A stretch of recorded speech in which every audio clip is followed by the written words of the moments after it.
Mr. President, thank you so much for your time today. Thank you very much for giving me the opportunity to speak on all of these issues that we are facing. Especially when it comes to the global economy, to the Philippine economy, right? The global inflationary picture right now getting worse. Yeah. Prices also across the Philippines rising. What is your government doing to mitigate this?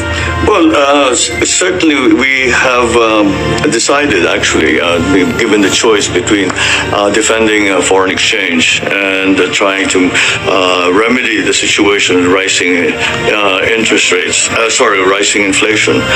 This is something that we have tried to control, of course, with the usual mechanisms of moving the interest rate. Tell us a little bit about how the forex markets are doing right now. In your view, what is the appropriate level for the Philippine peso?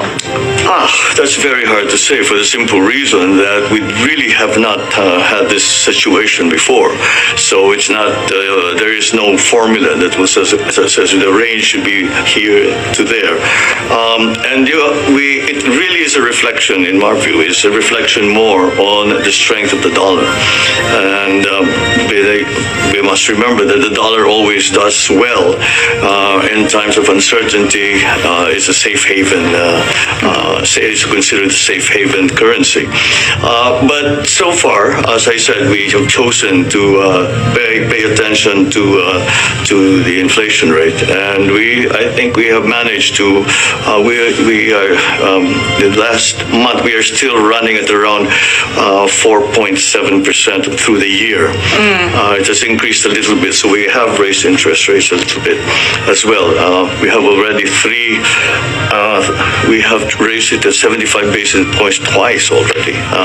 Trying, because the Fed has been very, very aggressive in terms of raising their rates for. You started to slow down, though. Governor Medalla was telling us yesterday 50 basis points as well, right? So what do you make of that amount of hikes from now on? Which was the high amount 50 basis points rate hike. Yes, because really inflation is something that we have to deal with. It has gone in terms of basic commodities, agricultural commodities, general costs to everyday requirements of ordinary people, and we cannot allow it to reach to an extent where people simply cannot buy their food or simply cannot pay their electricity or the water or all these basic things. So those are the levels that we can see. We are watching very, very closely. It never gets to that point. Although we would like to have more control over it, but we are chasing that number. Especially fuel prices are continuing to rise. How is that impacting you?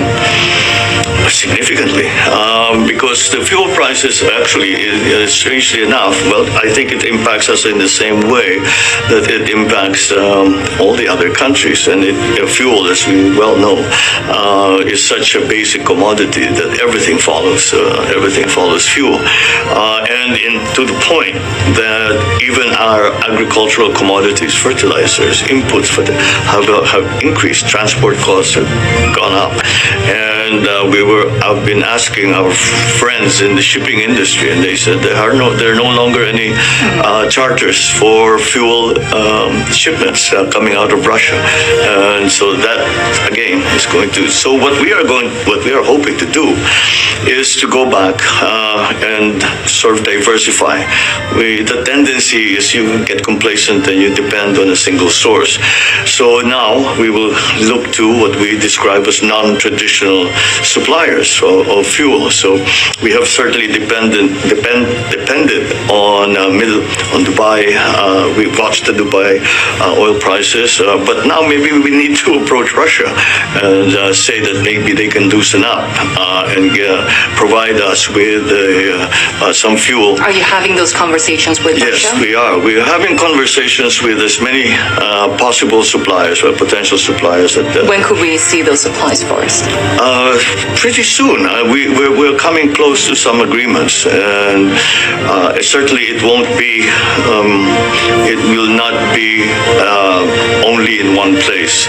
And again, the diversification of supply lines in terms of not only fuel, for that matter, for all kinds do the of sanctions against Russia, given the invasion of Ukraine, worry you? Yes, well, we can see, because we can see the effects, and in our terms, the political side of it has been, of course, a little tricky, but nonetheless, the national interest comes first, and so we have to find those new sources of fuel. But that applies not only to fuel, that applies to things like feed, it applies to things like fertilizer, it applies to things like all these other inputs that are just critical for us. On the fuel side, nuclear plants, does restarting Bataan plant factor in? Well, the thing is, in terms of our energy supply, vis-a-vis the demand, we are a long way off, and so without any of these crises, we already have had to be very judicious in our planning. As you well know, the large power plants take 6, 7, 8 years, if you're lucky, to get, especially nuclear plants. Even the new technology that is being spoken about, the modular, the small-scale modular. Given how difficult it is to start them with the Bataan plant count. The Bataan power plant, I don't know. It's very much in the gray zone. It's right at the cusp here. In that, is it still worth it to the fuel has been sold. We'll have to start very much from scratch. We're paying for it still, and it's never been online. It's never gone online. It's meant to go online in '86, but now we're looking perhaps. And he said, "Because what do you need? What are the most attractive sources of power generation, and that you would like to have in the future?" We need everything. We need all that we can get. So the nuclear power plants, we have been talking, but again, they haven't been rolled out yet on a commercial basis. Would that also include a potential joint exploration of oil with China for longer-term solutions to this? Well, yes, because those conversations were halted, right? They were halted for the simple reason that we could not come to an agreement as to what local law will apply. Would you like to restart them? That was the derivative that derives from the fact that there is a disagreement on the actual territory or the maritime area, the areas of the sea that we consider to be Philippine. Within the Philippine baselines, within the economic zones. Therefore, local law is Philippine law. The Chinese have a very different view, and they claim that this is their territory, and therefore their local law should apply. That's really, and it became a constitutional question. It would have been violative of our constitution if we were to agree to the Chinese assertion that their local law should apply. Are there any points for compromise? Yes, I believe there must be. We have to continue. I must say, well, we certainly have said that on this basis we cannot continue, but we continue to explore. Perhaps there can be other ways that we can do it. There have been examples around the region where they have similar differing views, let's just say, on the exclusive economic zones and the baselines, where they have managed to find a way to have joint explorations with the Chinese, with the Americans, etc. So, but in our case, it's not oil, it's gas. And because we feel that, as I said, the subject now of the mix between renewables and traditional comes into play. And so we would like very much for us to move as we all do, to move more towards renewables, and perhaps the interim fuel that would be good for the Philippines would be natural gas. There are several prospective sources. I don't know if you're familiar with the Malampaya fields out in the West Philippine Sea, which have been providing us with a supply of gas, and we are continuing to negotiate those not the exploration, it's already the exploitation. The reserves already have been established, and there are some new fields that we feel are also something that will help us in that very critical situation of fuel supply. You recently had a conversation with President Biden where you received that ironclad commitment for the defense of the Philippines. Tell us a little bit about this relationship with the U.S., especially when it comes to perhaps more military bases for U.S. use in the Philippines. Well, the question of military bases, American or otherwise, has been decided because in our Constitution we're simply not allowed to have foreign military bases in the Philippines. However, given that, there are still many arrangements that we can make in terms of our joint military and defense and security responses to all these shocks that we are seeing and having to go through.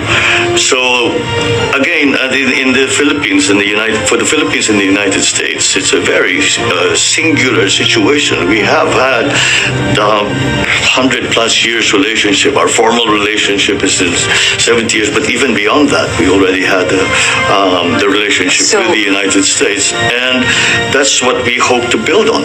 We continue to and that build. includes more usage of bases for the U.S. We can't have bases. We can't have the bases. usage and other agreements that you Well, just we have the talked Visiting about. Forces Agreement, which allows forces to come on a rotational basis, not a permanent base. We also have a mutual defense treaty with the United States. The United States are our only treaty partners when it comes to that, and so that has to evolve, and that is what we spoke about with President Biden. And I said what we started off with maybe 70 years ago, the situation is entirely different now, and therefore we have to evolve that. So the relationship between the United States and the Philippines will just continue to grow. That partnership will not diminish in any way whatsoever, and I think in the future it will probably just go from strength to strength.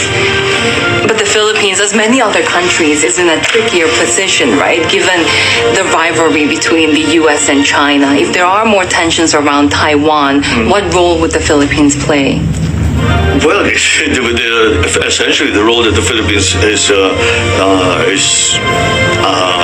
envisioning for ourselves is just the defense of the Philippines.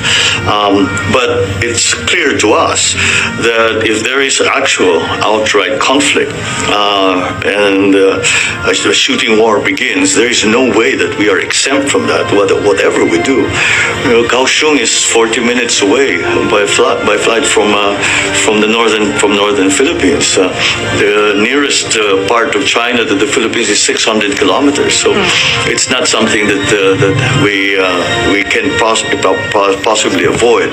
And so, of course, the defense of the country is going to be the first priority. But again, we cannot act independently in the sense that the Philippines is not militarily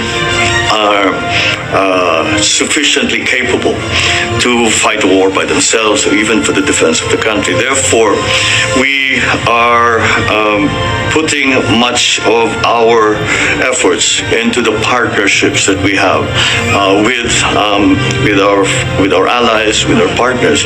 ASEAN is going to have a very large part to play in this. I really believe that ASEAN should be the main actor when it comes to the defense and security around the region.